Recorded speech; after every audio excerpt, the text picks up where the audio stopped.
façon préliminaire, je souhaitais faire une intervention sur un sujet aussi vaste.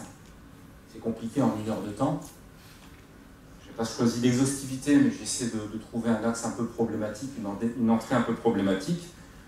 Et pour commencer, j'avais envie de citer un grand auteur, sociologue, Roland Barthes, critique d'art que vous connaissez, et qui, dans un ouvrage qui s'intitule Mythologie, qui date de 1957, part d'un objet certainement mythique, emblématique, un objet technologique de cette société de consommation qu'on peut assimiler également à la relation entre l'objet technologique et l'art.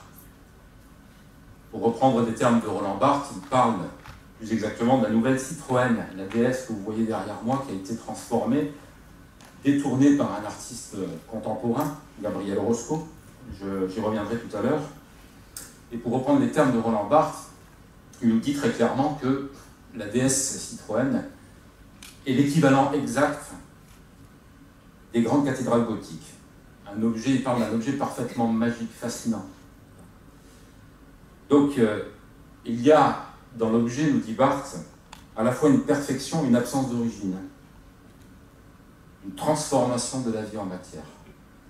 Je pars de cette réflexion, de cette citation de Barthes pour prendre appui sur cet objet emblématique, l'automobile, la machine, qui est synonyme aussi de vitesse, de déplacement, de modernité au début du XXe siècle, et qui va être notamment fascinant, cette question de la machine plus largement fascinante pour nombre d'artistes. D'abord dans le champ de la représentation, on pourrait presque tracer une trajectoire comme ça de la machine et de l'objet dans l'art. Dans le champ de la représentation, avec le futurisme, on pourrait citer par exemple le fameux manifeste de Marinetti, qui assimile, enfin qui compare en tout cas la machine à une forme esthétique nouvelle, qui détrône par exemple des grands schémas, des grands modèles tels que la victoire de Samothrace, en tout cas un intérêt particulier des artistes pour ces objets issus du monde industriel, voilà, et qui renversent en quelque sorte les valeurs esthétiques. Je crois que la société de consommation, à travers le détournement du réel, du quotidien, va avoir un impact sur ces valeurs-là, sur les valeurs esthétiques, va renouveler aussi la question de l'œuvre, de son statut, mais aussi, on verra, à travers les artistes que je vais citer, le statut même de l'artiste. Voilà. Donc cette trajectoire, évidemment, elle passe par la représentation, mais elle passe aussi par le détournement de l'objet lui-même. Je parlerai tout à l'heure aussi de Marcel Duchamp, de son fameux ready-made. Il y en a deux ici que je vais citer, un en particulier que je montrerai et que je confronterai à d'autres œuvres. Et les deux œuvres qui se trouvent derrière moi marquent peut-être la fin, ou en tout cas permettent de créer une sorte de boucle sur cette histoire de l'objet, et en particulier de l'objet technologique, à savoir une œuvre de l'artiste César, qui va compresser l'automobile, la voiture, et l'œuvre de Roscoe qui procède à une amputation de l'objet, à une transformation assez radicale. Tout ça pour dire que l'objet fascinant, qui a valeur de mythe pour Roland Barthes, il est ici d'une certaine manière, il devient un objet paradoxal dans le sens où ces œuvres-là, et en particulier celles de César, mettent une fin finalement à cette fascination portée à l'objet industriel ou technologique. Voilà. Donc pour revenir à la société de consommation, amorcée à la fin du XIXe siècle, avec la révolution industrielle, la société de consommation donc émerge au début du XXe siècle. Et elle va exercer une véritable fascination chez les artistes, en même temps qu'ils vont produire des œuvres tout à fait critiques, dénonçant également ses effets sur notre perception du monde. Dans cette société où l'objet industriel est promu au rang d'œuvre d'art, Je le disais tout à l'heure, l'art pose très vite la question de l'objet, de sa place dans nos vies quotidiennes. Et en 1914, donc, le porte-bouteille de Marcel Duchamp, le fameux Ready-Made, interroge l'art lui-même dans cette nouvelle société. Voilà. Depuis Marcel Duchamp, on le voit encore dans le champ de l'art actuel, de l'art contemporain, c'est le cas notamment de certaines œuvres qui sont montrées au MRAC, les artistes ne cessent d'interroger ce rapport entre l'art, l'objet, issu de la société de consommation, mais également l'imagerie populaire qui en est complètement liée. Et ça, je vais prendre un petit peu de temps pour traiter cette question de l'image, cette question aussi de l'imagerie de la culture de masse, des masses médias, qui est à mon sens fondamentale dans cette relation entre la société de consommation et la création artistique. L'image est omniprésente. Nos sens sont en permanence bombardés de ces images-là, masse médiatiques, liées aussi à la publicité, mais pas que. Et je citerai là un historien de l'art américain qui s'appelle Lawrence Holloway, qui même avant l'apparition du pop art, je crois en 1947, c'est-à-dire une dizaine d'années avant l'apparition, l'émergence du mouvement pop art aux États-Unis et puis en Europe préalablement, Lawrence Holloway avait dit que les médias sont un véritable réservoir d'allusions, de noms et d'attitudes connues, de formes et de couleurs familières à tous. Ils peuvent donc constituer un terrain commun entre les artistes et le public. Et je crois que ce qu'il y a en jeu dans la société de consommation à travers l'image issue des masses médias ou de la culture de masse, c'est ce lien très, très étroit qui va se lier entre un public très large et une création artistique, j'allais dire, moderne, puis contemporaine, et même avant-gardiste. Sous un angle plus sociologique, on pourrait aussi citer Roland Barthes, qui a écrit un fameux ouvrage titré éponyme à l'intervention d'aujourd'hui, c'est-à-dire la société de consommation. Il l'a écrit en 1970. Et les propos de Baudrillard, pardonnez-moi, sont assez intéressants de ce point de vue-là. Ils peuvent nous éclairer sur cette question-là. Il nous dit de la communication de masse, mais aussi de la publicité, deux choses, à mon sens, fondamentales. Il dit que la publicité est peut-être le mass médium le plus remarquable de notre époque. Elle glorifie virtuellement les objets. Elle part d'un univers totalisé par les objets et les marques. Pour illustrer ce propos, une déclinaison encore faite par Warhol d'un objet de consommation, c'est la fameuse bouteille de Coca-Cola, dont il fera nombreuses sérigraphies. Et Andy Warhol, à propos de ce travail-là, et à propos justement de cet objet, de cette marque issue de la société de consommation, nous dit quelque chose de tout à fait intéressant. Je cite, « Ce qu'il y a de formidable dans ce pays, c'est que l'Amérique a créé cette tradition où les plus riches consommateurs achètent la même chose que les plus pauvres. Vous pouvez regarder la télévision et voir Coca-Cola. Et vous pouvez savoir que le président boit du Coca-Cola. Liz Taylor boit du Coca-Cola. Un Coca est un Coca. Tous les Coca sont pareils et tous les Coca sont bons. Liz Taylor le sait, le président le sait, et vous le savez.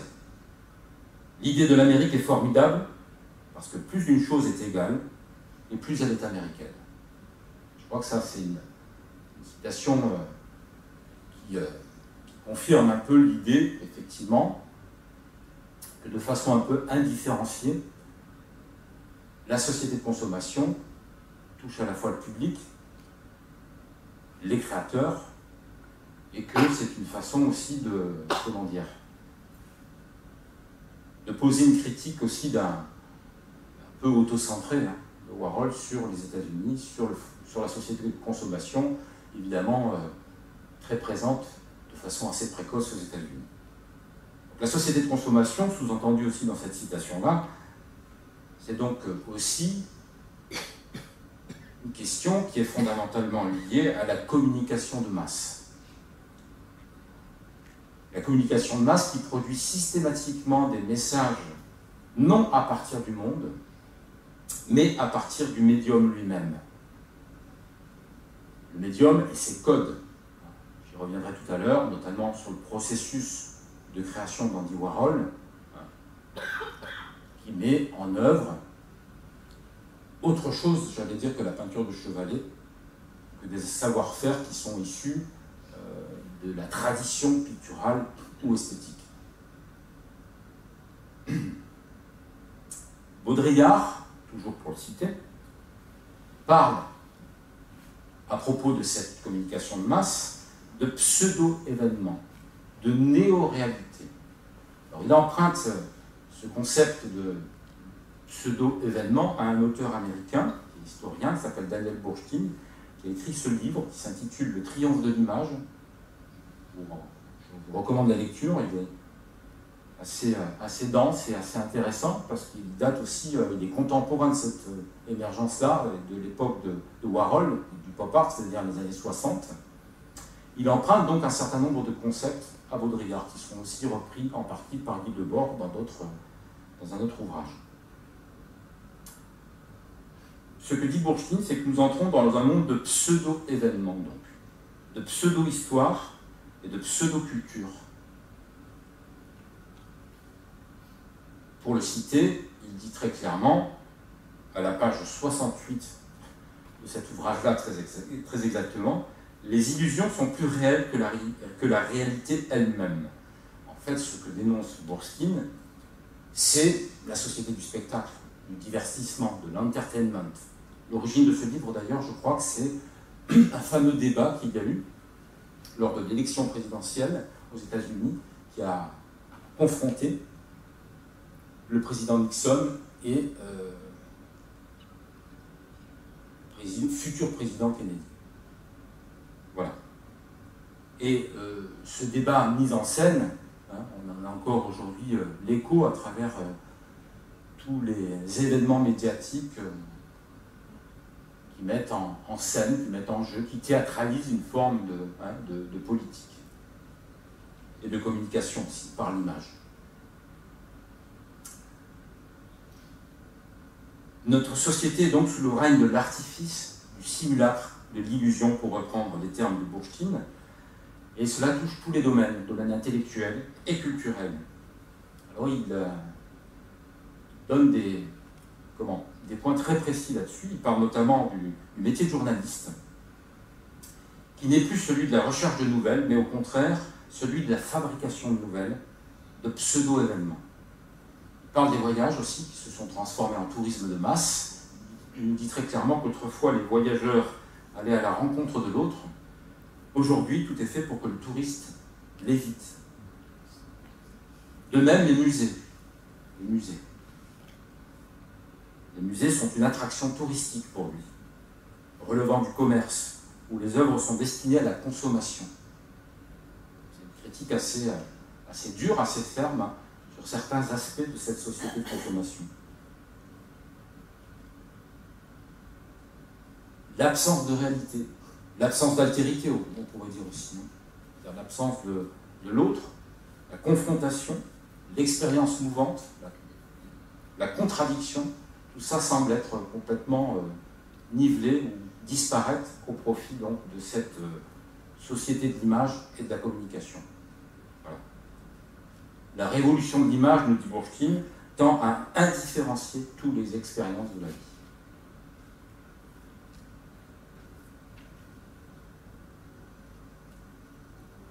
Le cinéma aussi aura un impact assez important sur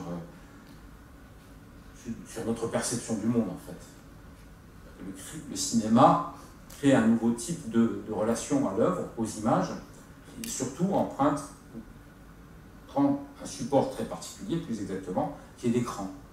Aujourd'hui, on pourrait parler de la télévision, on pourrait parler de l'interface de l'ordinateur, de l'écran de l'ordinateur, du téléphone portable, etc. Mais le cinéma, dès les années 30-40, on peut considérer que c'est un champ ou domaine culturel plus exactement, propose au public une véritable expérience multimédia. Il faut savoir qu'une séance de cinéma dans les années 30, ce qui n'est plus du tout le cas aujourd'hui, c'est quelque chose d'assez... c'est un spectacle presque total. Il y a des actualités, il y a un film, il y a des courts-métrages, il y a de la publicité. Bref, il y a un nouveau rythme, plusieurs esthétiques, plusieurs vitesses enchaînées comme ça qui sont proposées au public. Et ça va bouleverser véritablement la perception du monde. Je crois que les artistes vont avoir, en tout cas ça va avoir un impact assez important sur les artistes. Donc, dans un premier temps, l'introduction était un peu longue, je tenais un petit peu à faire cette approche à la fois sociologique et peut-être un peu historique sur la société de consommation. Mon intervention, elle est simple après, elle se compose en deux parties. La première va concerner la culture de l'image. Donc, pour continuer sur cette question de la communication de masse et de l'image masse médiatique. Alors, la culture de masse, elle apparaît, bien sûr, avec le pop art, a priori. Et la force, ou l'intérêt en tout cas, des artistes du pop art, c'est qu'ils vont utiliser des images que n'importe qui, en descendant les rues de Broadway ou de je ne sais quelle ville des États-Unis, mais aussi en Europe, vont en fait exploiter tout ce qui est visible par le plus large public. Ils vont permettre une accessibilité ou d'entrer de plein pied dans leur production grâce à cette reconnaissance d'un certain nombre d'images ou d'allusions, pour reprendre le terme d'Alloway, détournées du champ de la communication. Alors, ces images, elles sont nombreuses et variées. On le voit à travers, notamment, cette œuvre de Edoardo Paolozzi, à gauche, sur l'écran, qui, en 1947, crée, à travers ce collage, finalement, la première œuvre pop art. Pop art, il faut savoir, c'est un courant artistique, en fait, qui va naître en Europe, et en particulier en Angleterre. Paolozzi est un artiste écossais, italo-écossais, la double origine, si je puis dire.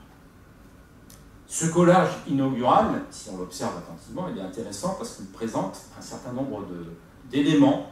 Il combine tous les effets et tous les symboles de la culture de masse américaine et annonce les fondements de l'iconographie pop. On a, dans cette image-là, dans cette création, dans ce collage-là, plusieurs choses qui se confrontent, en tout cas qui s'associent plutôt. La couverture de magazine, la pin-up particulièrement sexy, la marque de Coca-Cola, bref, forme de détournement comme ça d'un certain fond iconographique issu donc de la société de consommation. Telle fut donc, à travers ce collage-là, telle fut la naissance dans le domaine artistique d'une époque aussi consciente de sa modernité. Que ces artistes-là, que ce soit Paolozzi, Hamilton, puis d'autres, vont prendre conscience en fait d'une nouvelle temporalité. Conscience que la civilisation n'est plus quelque chose qui s'inscrit dans la durée, qui est soutenue, enfin qui s'exprime par un cycle long, durable, mais qui est faite, cette civilisation de la modernité, qui est faite d'accélération, de saut. On était déjà demain, cette projection vers l'avant.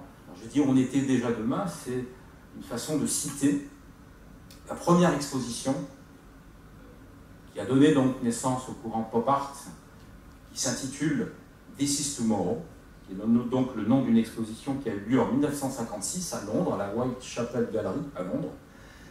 Cette exposition donc lance officiellement le mouvement pop art en Europe.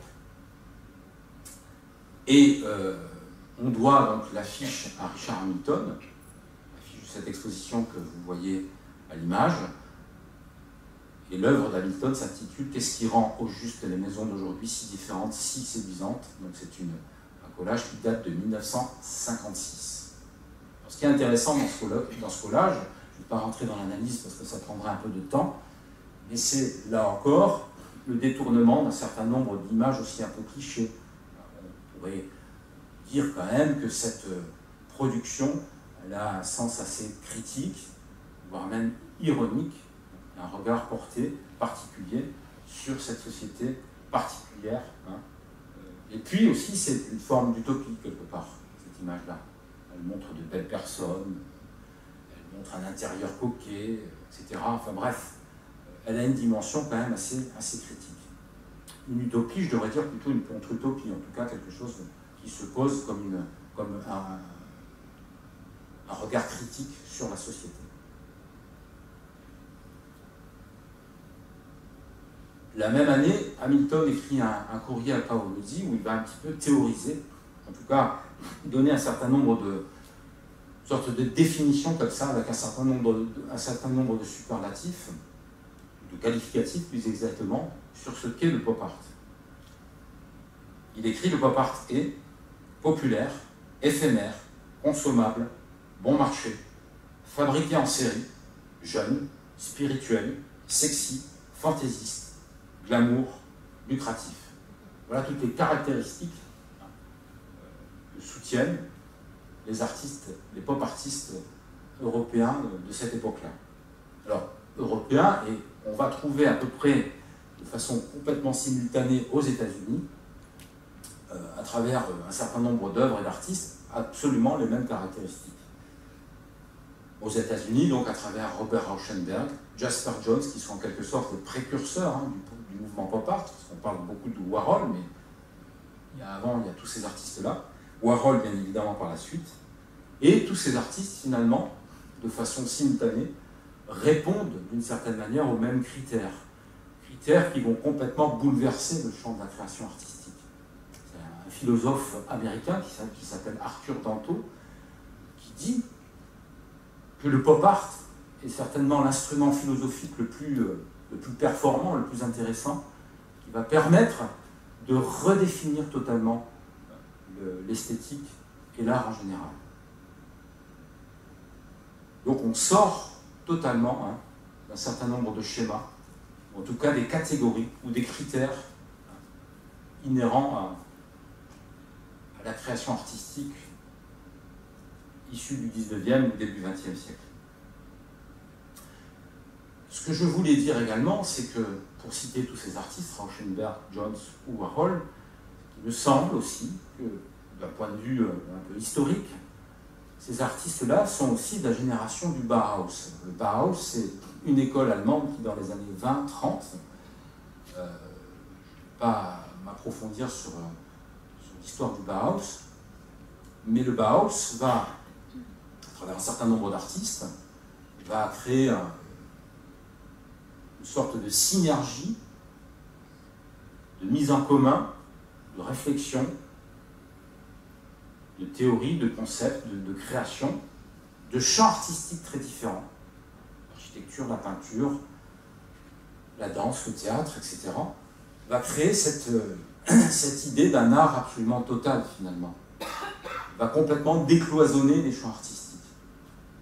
On parle aussi de fusion des arts, ou en tout cas d'absence de hiérarchie entre art mineur et art majeur.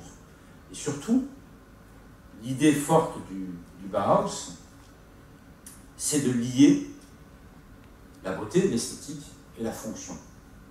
Et la modernité, à travers cette idée-là, elle se manifeste aussi par l'idée qu'on va faire travailler, l'expression n'est pas très jolie, travailler l'homme et la machine. C'est important parce que c'est un des fondements, notamment, du travail de Warhol. Et Warhol lui-même, parmi d'autres artistes, va saisir ce bénéfice-là, de pouvoir tirer parti aussi de l'imitation des techniques industrielles de production en série. Alors, plutôt que de vous montrer les œuvres célébrissimes de Warhol, telles que les portraits de Marilyn ou autres, j'ai choisi de vous montrer ce petit dessin de Warhol. C'est une chaussure. Donc Warhol va réaliser dans les années 50, durant toute une décennie, c'est une commande en fait d'un fabricant de chaussures, va réaliser un nombre assez incalculable de dessins de mode en fait, qui vont paraître toutes les semaines dans le New York Times d'ailleurs, qui vont être diffusés. Et j'allais dire que c'est presque le processus primitif de la création warholienne. Avant les grandes machines, les grandes sérigraphies, avant les procédés très élaborés, très mis au point de techniques de reproduction qu'il va faire de façon quasi industrielle, d'ailleurs, qui revendique tel que, d'ailleurs. C'est des petits dessins faits à la main. Alors, il dessine ses chaussures sur des buvards qui plient en deux, en fait. D'un côté, il dessine au crayon de papier à l'encre de Chine la chaussure, ou les chaussures, et il replie le buvard pour créer une impression, en fait, une empreinte. C'est ce côté imprimé, cette reproduction du dessin qui l'intéresse, en fait. Il jette l'original et il garde ça. C'est ce qu'il propose systématiquement dans ces petits dessins qui sont édités ou qui paraissent dans le journal, dans le New York Times. Et cet effet imprimé l'intéresse. Pourquoi il l'intéresse? Parce que ça lui permet de faire disparaître toute gestualité, tout geste artistique de son travail. Ça lui permet d'être totalement anonyme. Ce qui intéresse Warhol, c'est le non signé, c'est l'anonymat, c'est d'être un peu en retrait aussi par rapport à son œuvre. C'est pour ça que je vous montrer ça. Je vais le citer, il nous dit « Si vous voulez tout savoir sur Andy Warhol, contentez-vous de regarder à la surface de mes peintures et de mes films, et de ma personne. C'est là que je suis. Il n'y a rien derrière, il n'y a rien avant. Il n'y a rien avant non plus. » Donc va complètement refuser d'attacher à son travail toute subjectivité. Ça c'est important parce que ça fait vraiment partie d'un processus, mais aussi d'une nouvelle conception de la création artistique.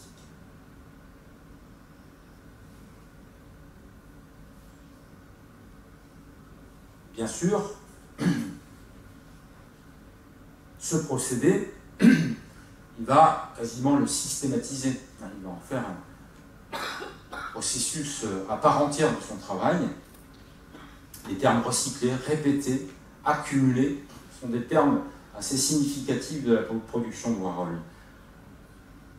Dans un ouvrage qui s'appelle Theatrum Philosophicum de Michel Foucault, qui est un grand philosophe, il nous parle de cette répétition des images de Warhol et des objets. Il nous dit la chose suivante, Michel Foucault, « Ici ou ailleurs, toujours la même chose. Mais à contempler bien en face cette monotonie sans limite, ce qui soudain s'illumine, c'est la multiplicité elle-même, sans rien au centre, ni au sommet, ni au-delà. Et le fantasme éternel se dit dans cette boîte, dans ce visage singulier, sans épaisseur. »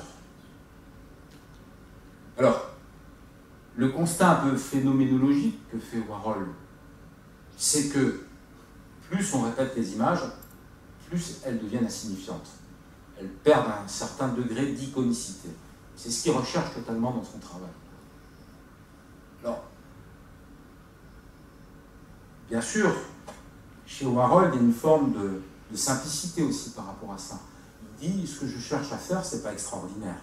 Ce que je peins sont des choses que je veux totalement ordinaires, dit-il.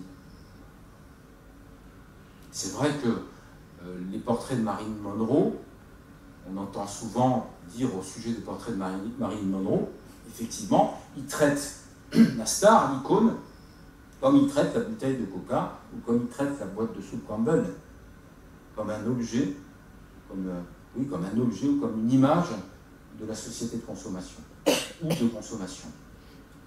Ce qui est en jeu aussi dans ce travail, c'est la perte du caractère unique de l'œuvre d'art, de l'unicité même de l'œuvre d'art.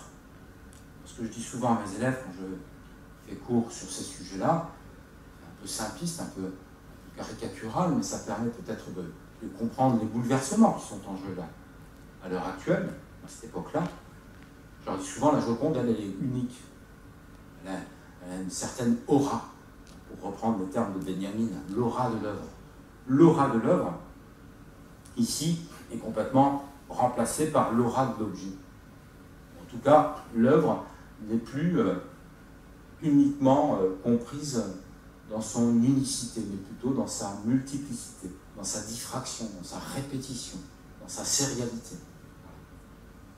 Ça, c'est important, intéressant, c'est un point caractéristique qu'on retrouvera aussi dans certaines œuvres contemporaines. Je parlerai tout à l'heure de Klossky, qui est présente, l'œuvre est présente dans l'Expo du MRAC, qui joue aussi sur ces notions-là, sur ces concepts-là. Donc le choix de représentation de Warhol va se porter naturellement sur l'image qui se répète, l'image renvoyant d'elle-même à un principe de quantité, de démultiplication, mais aussi de diffusion. Il choisit ce terrain d'investigation, de recherche. Là où d'autres pop artistes, comme Roy Lichtenstein, vont s'intéresser à la bande dessinée ou à l'image publicitaire. Lui, son credo, son champ de recherche, ça va être ça. La répétition, la quantité. Alors, il y a plusieurs postures par rapport à cette question de la répétition. Une façon de mimer ou de créer un processus identique à la création industrielle, finalement. Un objet industriel, c'est un objet standardisé qui se répète. L'œuvre, désormais, également, emprunte ce processus-là. Donc il y a différentes postures, notamment en Europe, en France. Il y a, par exemple, celle d'Yves Klein, qui crée une exposition à Paris, aux Galeries Iris Clair, je crois. Iris Clair, pardon. L'exposition qui s'intitule Le Vide. Au contraire, il est dans une démarche qui se détache du monde, qui tend à glorifier l'immatériel. À l'inverse, il y a le contre-pied d'Armand, qui crée dans la même galerie une exposition qui s'appelle Le Plein, où on peut voir à travers les vitres de la galerie un tas d'immondices, de détritus qu'un camion-ben va décharger à 63 mètres cubes dans la galerie. Il crée aussi une carte d'invitation assez originale, c'est une boîte de sardines remplie de rebut, de déchets. Et il met en place, il met en jeu, dans sa démarche, ce qui va faire la caractéristique de son travail, c'est-à-dire l'accumulation. Alors il y a une différence quand même avec les artistes du pop art. Une différence qui tient à la valeur de l'objet, mais aussi à sa valeur affective, sentimentale. Peut-être plus que chez les pop artistes qui vont s'intéresser plutôt au consommable, au caractère éphémère de l'objet issu de la société de consommation. Pour Armand, par exemple, cette œuvre-là, qui s'intitule donc Accumulation de Brault, pour Armand, donc, ces objets-là ont valeur de relique, véritablement. Il nous dit « Je suis un témoin de mon époque. Ce sont les décharges multiples qui peuvent le mieux renseigner sur la vie quotidienne. » Sur la vie quotidienne.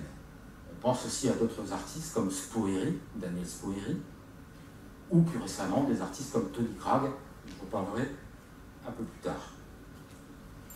Il crée aussi en cela un phénomène, pour reprendre le terme de Lacan, de poubellisation de l'art. Il parle aussi, en tout cas il qualifie ces objets qui sont marqués par l'usure du temps, patinés. Il parle aussi d'objets d'humanité. Pour lui, il y a dans son travail-là, il y a cette dimension affective qui est importante. C'est aussi des symboles d'une société qui gaspille. C'est aussi peut-être un commentaire des habitudes de consommation, d'une société qui est la nôtre, d'une société d'abondance. Et j'ai mis la citation, là j'ai écrit la citation de Restani, Pierre Restani, qui est critique d'art et un des fondateurs du mouvement nouveau-réaliste en France. La citation est la suivante, vous l'avez sous les yeux: la visualisation de l'envahissement progressif de notre monde par les objets au rebut, qui illustre pour lui tout à fait le travail d'Armand, qui considère comme un véritable travail aussi sociologique, pas uniquement artistique.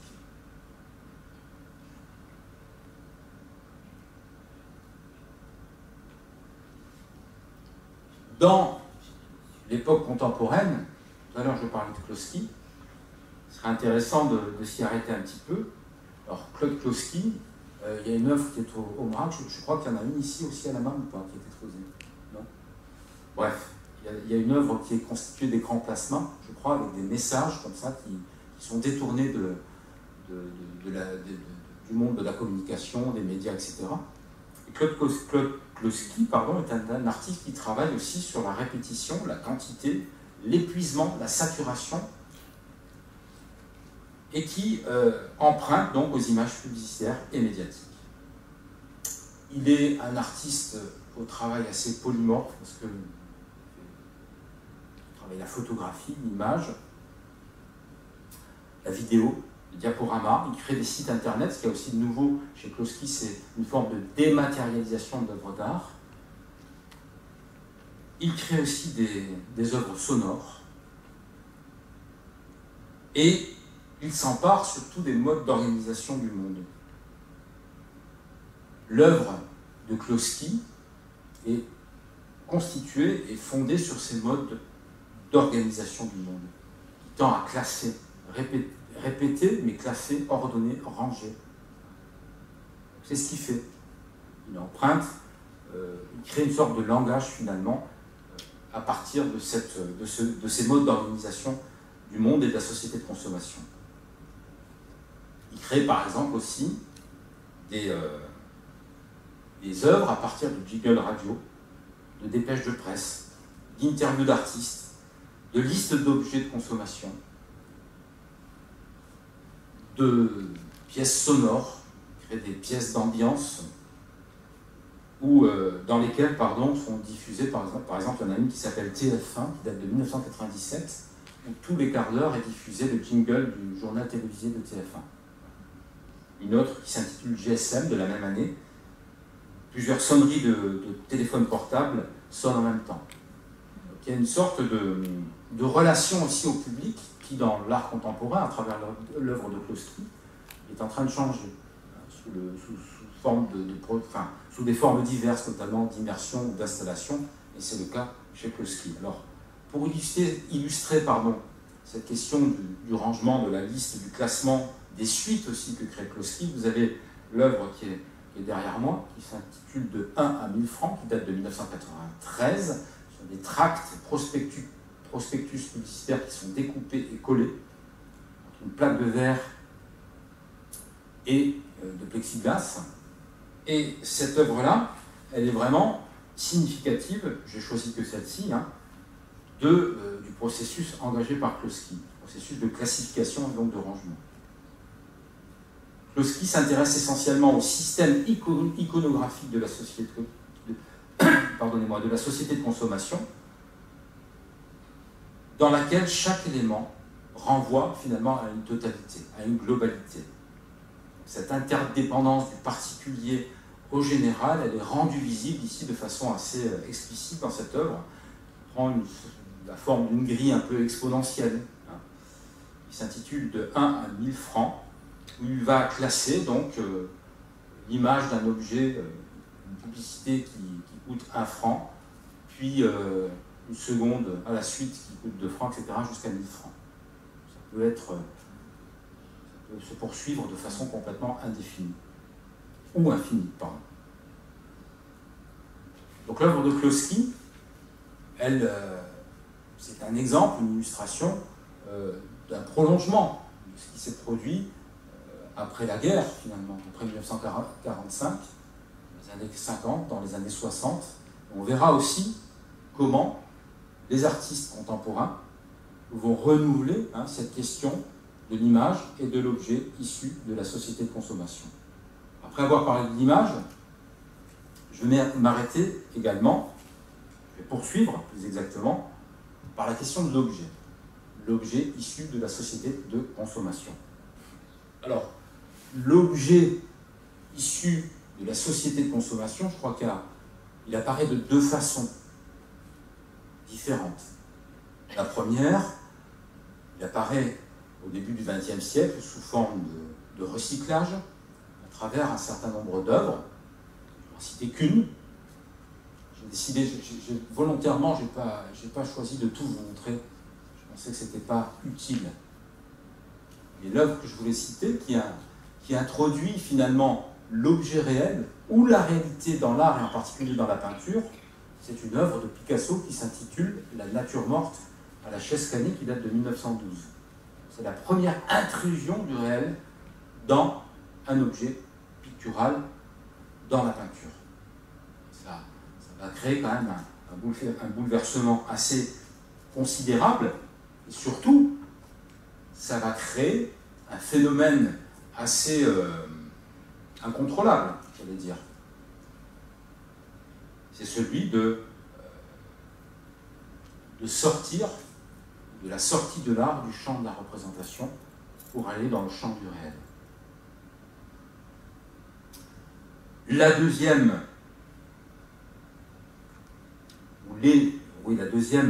comment dirais-je, œuvre importante qui va définitivement introduire la question de la réalité dans l'art, c'est l'œuvre de Marcel Duchamp. Ce sont les ready-made, en particulier le ready-made que vous avez sous vos yeux, qui s'appelle Roue de bicyclette, qu'il crée en 1913. C'est sans doute, et probablement, le geste le plus radical d'appropriation du réel dans l'art au début du XXe siècle. Il inaugure ce que Pierre Restany appelle une véritable aventure de l'objet. Alors, c'est la première fois qu'un objet du quotidien, du réel, un objet issu de cette société de consommation, un objet industriel, est promu au rang d'œuvre d'art. Il y en a d'autres, il y a l'urinoir intitulé Fontaine par Marcel Duchamp, et puis il y en a un autre, préalable, qui date de 1914, encore plus radical que la roue de bicyclette, c'est le porte-bouteille. C'est la première fois qu'un objet est présenté sans aucune manipulation, sans aucun arrangement, tel qu'il est. Véritable ready-made. Et ce geste radical va certainement trouver un écho assez important dans le domaine de l'art et dans l'histoire de l'art du XXe siècle, à travers le pop art évidemment, on l'a déjà dit, le nouveau réalisme, Fluxus et beaucoup d'œuvres et d'artistes contemporains de nos jours.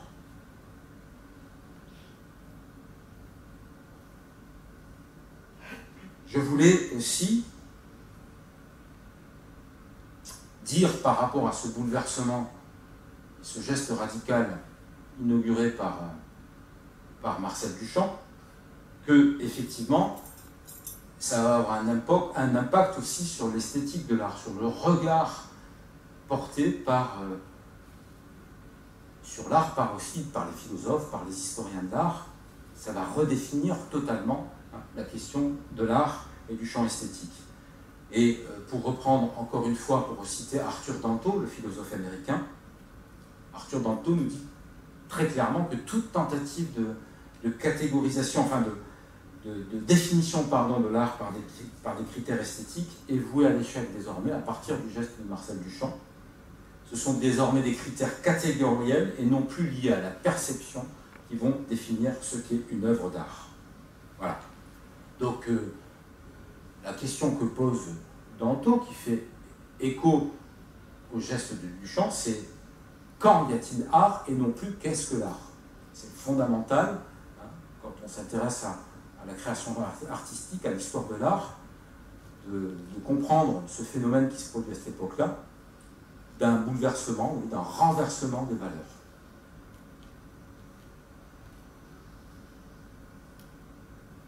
Ça crée aussi une certaine confusion, une certaine ambiguïté entre l'art et la réalité, entre l'objet industriel et l'objet artistique. Il y a une anecdote que j'aime bien raconter, qui met en scène, si je puis dire, trois artistes importants, Duchamp, dont je viens de parler, mais aussi Fernand Léger, et Brancusi, grand sculpteur Brancusi. Je crois que c'est Fernand Léger qui cite cette anecdote-là, qui nous parle de cette histoire-là. Ils sont tous les trois au salon de l'aéronautique, ils se promènent au milieu des des moteurs d'avion et des hélices d'avion. Et à un moment donné, Duchamp se retourne vers Brancusi et il lui fait une réflexion qui prend un peu la forme d'un défi, quelque part. Il dit, tu vois, la peinture, c'est fini. C'est fini. Est-ce que tu serais capable de faire la même chose? La réponse de Brancusi, c'est une création, une des plus belles sculptures de Brancusi, c'est l'oiseau dans l'espace. Très belle sculpture en bronze, très effilée, comme ça, très profilée. Et l'anecdote, l'histoire nous dit que cette œuvre-là, qui doit être montrée aux États-Unis, a été arrêtée, a été stoppée au service des douanes aux États-Unis et a fait l'objet d'un procès par la suite, parce que le service des douanes des États-Unis, de l'aéroport, a considéré que ce n'était pas une œuvre d'art, mais un objet technologique. Ils l'ont confondu avec une hélice d'avion, en fait, son oiseau dans l'espace. Donc c'est un procès assez important, mythique, qui est aussi relaté dans un ouvrage de Michel Foucault, et qui pose la question, voilà, de la définition, qu'est-ce qu'une œuvre d'art? Et un objet du réel peut-il être considéré comme une œuvre d'art? Les trois objets que je présente devant vous présentent aussi trois postures différentes devant l'objet. Différentes. Il y a la roue de bicyclette donc, de Marcel Duchamp de 1913, il y a la tête de taureau de Picasso de 1942, et puis une des boîtes Briot de Warhol qui date de 1964. Alors à certains égards, la tête de taureau et la roue de bicyclette ont des points communs. Bien à certains égards. Ce sont deux assemblages qui fonctionnent, qui jouent sur le dessus-dessous, qui ne présentent que deux objets. La roue de bicyclette est une roue fixée sur un tabouret, la fourche vers le bas. On peut tourner autour, on peut faire tourner la roue de bicyclette. Ça place un peu l'œuvre dans une intention un peu optique finalement, mais que ça. Pour Duchamp, il n'y a pas d'autre raison que ce cinétisme-là de la roue de bicyclette. Il n'y a pas de signification particulière. Et puis il y a la tête de taureau de Picasso qui est réalisée à partir d'une selle de vélo en cuir et d'un vieux guidon rouillé. Il fait fondre les deux objets dans le bronze et il les assemble à la manière d'un sculpteur. Les deux œuvres donc relèvent du principe de déplacement. Ce n'est pas le même registre de déplacement. La tête de taureau de Picasso, ça se présente un peu comme une figure de style, une sorte de métonymie. L'utilisation des objets chez Picasso est fondée sur un glissement de sens, un rapport de contiguïté formelle. Ça fait penser à. Si je mettais ça à la place de ça, ça pourrait ressembler à. Par ailleurs, avec Picasso, il y a une signification assez importante. Je vais dire une connotation assez forte. Une tête de taureau, c'est pas banal pour un Espagnol. Pas n'importe quelle représentation. Dans le monde de la corrida, d'ailleurs, ça me faisait penser, cette tête de taureau, au fameux au carretón. C'est le châssis, vous savez, qui est surmonté de cornes de taureau, devant lequel il y a une roue de bicyclette et qui sert à l'apprentissage des jeunes toreros. Je trouve qu'il y a une sorte de contiguïté formelle aussi et de similitude avec cette œuvre de Picasso. La boîte Briot d'Andy Warhol, là par contre, elle pose un autre problème, une autre question. L'œuvre est une réplique de Ready-Made, ce n'est pas un objet. C'est un artefact, c'est une illusion, c'est un trompe-l'œil. Et ce qui nous fait penser que là où Duchamp, par exemple, fait rentrer l'objet dans le champ de l'art, Warhol, lui, au contraire, inverse un peu le processus. Il renvoie l'objet d'art dans le champ du quotidien. Il met un terme, en quelque sorte, à cette question du ready-made, en fait.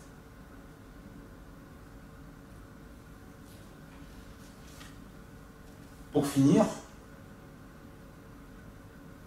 on pourrait se dire que, finalement, l'objet détourné, transformé par les artistes issus de cette société de consommation, aujourd'hui, cet objet-là, c'est devenu un véritable médium, un matériau à part entière de l'art. il fait entièrement partie de l'œuvre, c'est son ossature. Le programme des artistes pop art, il était déjà un peu de cet ordre-là. Le programme, par exemple, de Jasper Johns, pour le citer, il disait ceci: prenez un objet, faites-lui quelque chose d'autre. Rauschenberg dit à peu près la même chose. Prenez un objet, ajoutez-y quelque chose, ajoutez-lui autre chose encore. Ça exprime bien cette question d'un processus de transformation de l'objet en œuvre d'art.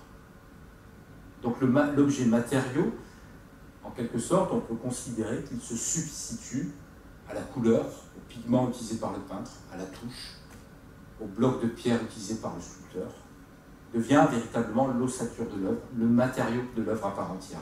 Cet objet-là, on le retrouve à travers de multiples œuvres contemporaines. Un certain nombre derrière le mur d'image, il y a un certain nombre d'œuvres qui mettent en jeu cette question d'un objet détourné, d'un objet transformé, mais aussi d'un objet parfois qui se veut image, d'un objet aussi qui est mis en scène. Alors là, je vous ai mis, j'ai introduit dans mon diaporama un certain nombre d'œuvres, donc dans l'ordre, je vais les citer, de gauche à droite et de bas en haut, de haut en bas, pardon. Une œuvre de John Armleder, qui est issue de ses fournitures sculptures, ce sont des ready-made sur lesquels l'artiste va peindre. Cette chaise peinte de blanc avec des traits bleus et rouges, que vous voyez à l'écran.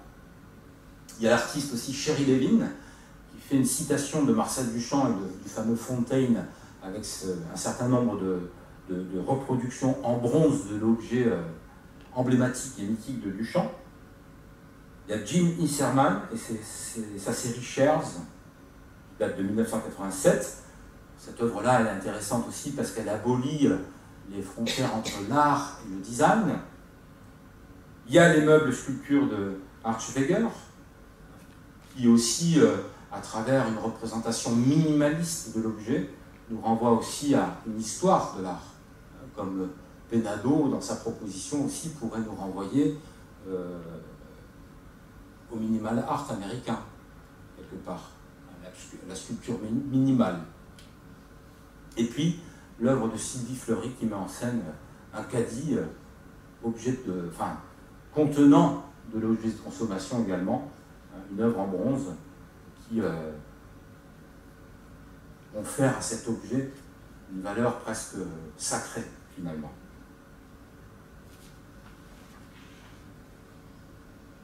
Pour finir, je parlerai rapidement de Tony Cragg, de ces images-objets, pour reprendre le terme utilisé tout à l'heure.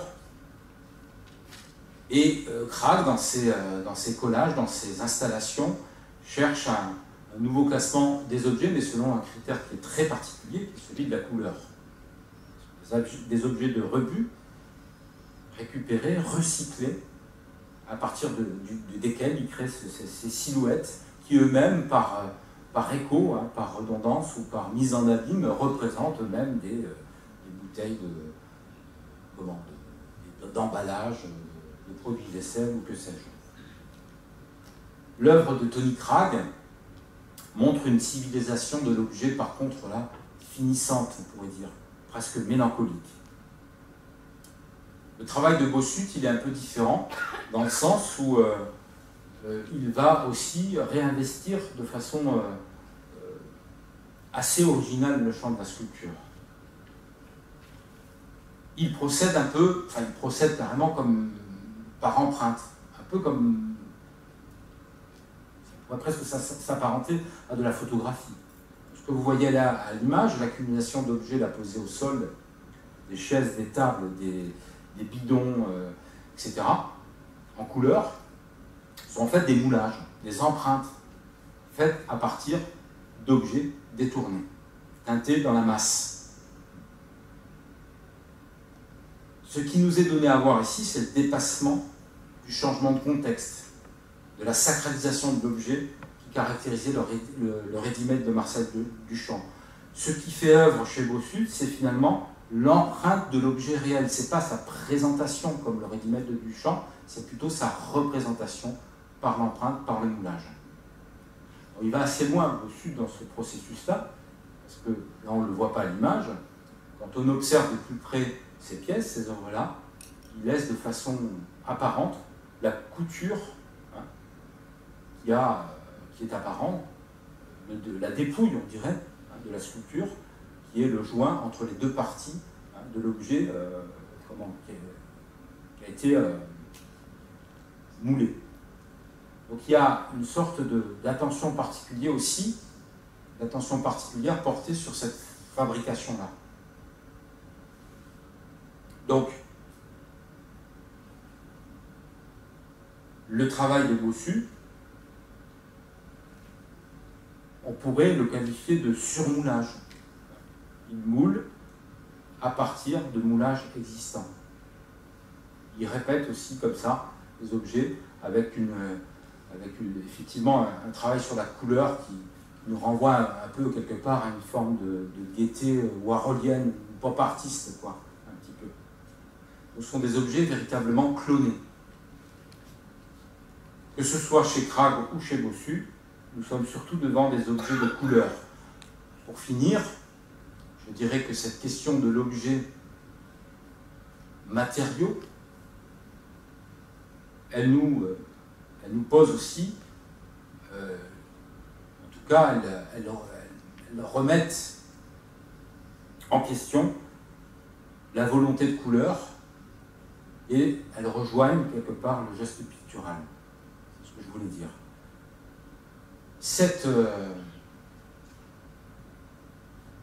Ces artistes, ou cette création artistique, y compris contemporaine, qui introduit le quotidien, la réalité dans l'art, elle est aujourd'hui, cette création, elle est omniprésente. Et je me faisais la réflexion en rédigeant la conférence que oui, il y a un processus historiquement qui s'est inversé. Au début, des artistes ont emprunté à la réalité des objets, des images issues de la société de consommation. Pour les mettre en scène, pour les déplacer dans le champ de l'art et en particulier dans la sphère du musée. Aujourd'hui, j'ai l'impression qu'il y a aussi, on pourrait conclure là-dessus, un processus aussi parfois inverse qui se produit. Aujourd'hui, je ne parle pas forcément du street art, mais je parle d'artistes comme Félix González Torres, par exemple, qui retournent d'une certaine manière dans une sphère qui n'est plus celle du musée ou de la galerie, mais dans une sphère beaucoup plus large, beaucoup plus publique, qui est celle de la rue, de l'espace urbain. González Toro, par exemple, va utiliser des panneaux d'affichage publicitaire pour créer une œuvre, je crois que c'est dans les années 90, une forme d'hommage posthume à son compagnon qui est mort à cette époque-là du sida. Il va afficher une photographie plusieurs photographies d'ailleurs, assez énigmatiques, dans les rues de New York, d'un lit défait, qui porte encore l'empreinte et la trace d'un corps, ou de deux corps. C'est une œuvre assez émouvante et assez forte. On pourrait aussi citer Barbara Kruger. On pourrait citer aussi Pipi Lotiriste, qui réalise des vidéos performances, je ne sais pas si on pourrait les qualifier comme ça, qui les diffuse sur les écrans de Times Square. Bref, il y a à nouveau, je trouve, cette relation, en tout cas cette relation entre l'art et la société de consommation qui se pose de façon différente et nouvelle. Voilà, j'en ai fini. Si vous avez des réflexions, des remarques ou des questions à poser, je suis prêt à essayer de vous répondre. Merci en tout cas.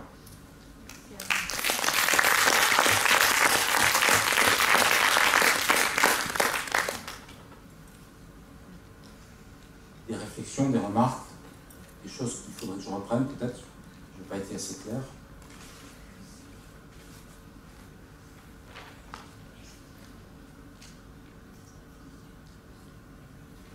Il y a des personnes parmi vous qui ont assisté à la conférence sur le pop art, je crois.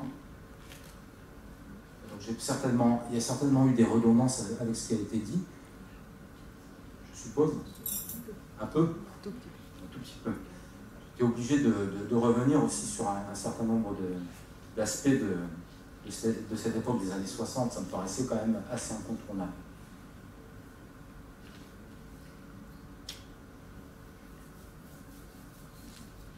Oui.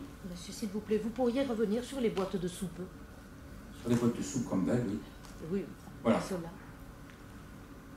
Celle que vous nous avez portée, en tout cas. Ben, c'est pareil. Vous voulez que j'en dise un mot? Oui, s'il vous plaît. Alors oui, ça fait partie des... J'avoue que je n'ai jamais goûté la soupe Campbell. Il paraît que c'est pas très bon. Et j'ose pas les ouvrir. Donc ça dit à quel point, finalement, ces objets-là, qui sont des objets ordinaires, finalement, pour reprendre l'expression de Warhol, ils sont en quelque sorte, malgré nous, hein, et malgré ce qu'ils représentent, un peu fétichisés, en quelque sorte. C'est ça qui est intéressant et assez troublant, c'est-à-dire qu'il n'y a rien de plus banal qu'une boîte de soupe Campbell, quoi. Et voilà, je les ai parce qu'on me les a offertes. C'est un clin d'œil à la création, à des affinités, des points communs. Mais j'avoue que moi, je pense qu'ils sont assez emblématiques de cette question de la société de consommation et d'un objet qui est... ce que disait, je crois que c'est Restani qui disait à propos de Warhol, qu'il avait poétisé le banal. Voilà. Comme Duchamp d'ailleurs. Hein. Le ready-made, il y a une forme de démarche un peu poétique hein, dans le ready-made. Et plus que ça, poétiser, mais aussi l'action de l'art, elle est à la fois de donner une forme d'aura à un objet du banal, à un objet du quotidien, et de complètement le fétichiser, de le rendre un peu comme quelque chose d'intouchable, et en tout cas qui a un sens important pour nous, je crois. Je ne sais pas si j'ai répondu à vos questions. Donc je n'ose pas les manger. Mais je vais tenter quand même. Je vais tenter le poulet, il paraît que c'est pas bon. Vous auriez pu aussi bien nous exposer des canettes de coca. Oui, mais j'en avais pas. J'aurais dû en acheter au supermarché du coin. Non, mais elles sont en même temps... voilà, je les ai chez moi, elles sont belles, ces boîtes-là. La typographie, tout ça. C'est très ancien, ça fait des années 20, 30. Ça n'a pas bougé en termes de packaging et design, c'est resté tel que. Donc il y a aussi une forme de nostalgie à travers ces objets de la société de consommation. Ça, je crois que j'en ai parlé, mais c'est à travers le travail de Krag notamment. On pourrait en parler à travers de nombreux artistes et de nombreuses œuvres. Oui. Mais donc là, c'est la société de consommation dans l'art. Mais l'art, il concerne tous les objets qui sont une uniformisation des objets du quotidien. Mais est-ce que ça concerne aussi la société de surconsommation? Est-ce que l'art concerne la société de surconsommation? Enfin, non, ce que vous nous avez proposé. Oui. J'entends pas ce que vous... Enfin, le terme de surconsommation, vous entendez quoi par là? Oui, mais il ne fonctionne pas des fois. Il ne fonctionne pas. Il y en a un qui fonctionne. Patrick, ah oui, il y en a un. Ça y est. Celui-ci fonctionne. 1, 2, 1, 2, bah non.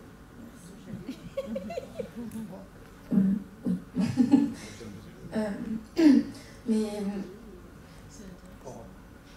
donc les œuvres d'art que vous nous avez expliquées et présentées, elles reflètent un peu une sorte d'uniformisation des objets du quotidien, si j'ai bien compris. Mais est-ce qu'on confond alors société de consommation et qui émerge en quelque sorte à cette époque-là et la société de surconsommation qu'on peut constater aujourd'hui? C'est-à-dire peut-être une société de consommation exaltée et... Je pense qu'elle est surtout... La surconsommation, elle est liée aussi à la diffusion, à la propagation, au phénomène de la mondialisation aussi, je pense. Parce que ça, on ne peut pas forcément le constater dans tous les pays du monde. Enfin, la surconsommation, elle nécessite des moyens financiers. Donc est-ce que dans ce cas, ça concerne que vraiment la société de consommation à ce moment-là, où on peut le réadapter à notre... Je pense qu'il y a beaucoup d'artistes qui travaillent ces questions-là. Klossky en fait partie. Alors, je ne montrerai qu'une œuvre de Klossky, mais ce qu'il y a de nouveau, en tout cas, notamment chez Klossky, c'est aussi le changement de support. L'art, il est aujourd'hui multiforme, multimédiatique. Je pense que ça, c'est la grande différence avec les artistes de l'époque des années 60, 70. On va se poser la question de savoir si Warhol, aujourd'hui, aurait adopté de nouveaux médiums tels que Internet, etc., probablement. Donc je pense que la surconsommation dont vous parlez, j'avoue que je ne sais pas de quoi il s'agit vraiment, mais je ne suis pas spécialiste de la question, mais elle est aussi liée à une diffusion peut-être plus large et surtout plus rapide, quoi. Il y a une forme d'accélération, mais ça se posait déjà, cette question de la diffusion et de la réception des images et des codes. Quand je montrais les œuvres, le lapsus, de Paolozzi et d'Hamilton, c'est déjà en jeu, il me semble, cette question de la diffusion et de la réception des images. Et de l'hétérogénéité aussi, c'est-à-dire qu'aujourd'hui, c'est encore plus prégnant et plus présent. Il y a cette question de la rapidité de la diffusion, mais aussi du télescopage des images, des codes et des objets et des messages médiatiques aussi. Je crois que ce qui est en jeu dans l'art, c'est non pas de mimer la société de consommation, mais c'est de prendre en compte un certain nombre de codes. En rien, je pense. Est-ce qu'il y a une éloge de la société de consommation chez Warhol? Je ne sais pas. Est-ce qu'il y a une fascination? Probablement. Mais est-ce qu'on peut considérer qu'une œuvre d'art est peut-être l'éloge de cette société-là? Moi, je n'ai pas la réponse. Je pense que la plupart du temps, non. Plutôt un regard critique. Mais dire que, par exemple, le pop art, réduire le pop art à une critique de la société de consommation, à mon avis, c'est une erreur. Parce que chez Warhol, par exemple, il y a une véritable fascination pour l'image publicitaire, pour l'objet de consommation, etc. Ils y participent un peu, en fait. Il y contribue complètement. Complètement, ouais. Mais après, il y a un jeu, c'est-à-dire que je pense que quand il dit qu'il n'y a rien à voir, je suis ni devant ni derrière, etc., ce que je citais tout à l'heure, c'est renvoyer l'art à une sorte de superficialité. Mais c'est une posture, c'est une façon d'affirmer aussi peut-être un peu l'inverse quelque part. Parce que quand Warhol se met en scène, c'est aussi, il a tout compris de son temps, de son époque. C'est peut-être le premier artiste du showbiz, certainement même. Aujourd'hui, c'est Jeff Koons ou d'autres, ou Fabrice Hibert en France. Donc Warhol, il a intégré tout ça assez rapidement. Sauf que c'est une époque différente, avec peut-être en moins le phénomène de mondialisation que nous connaissons depuis quelques années aujourd'hui. Voilà. Donc il y a les deux, il y a toujours des contradictions dans l'art. De toute façon, l'art, je crois que n'apporte jamais de réponse, ne fait que poser des questions. C'est ce que je dis souvent, donc il faut se les poser, quoi.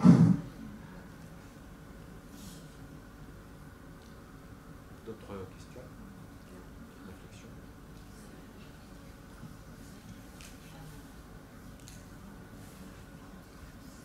Je vous remercie en tout cas.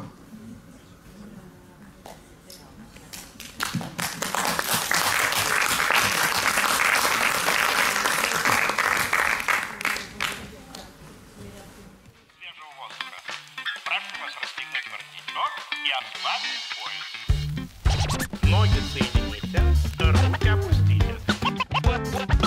Ноги соедините.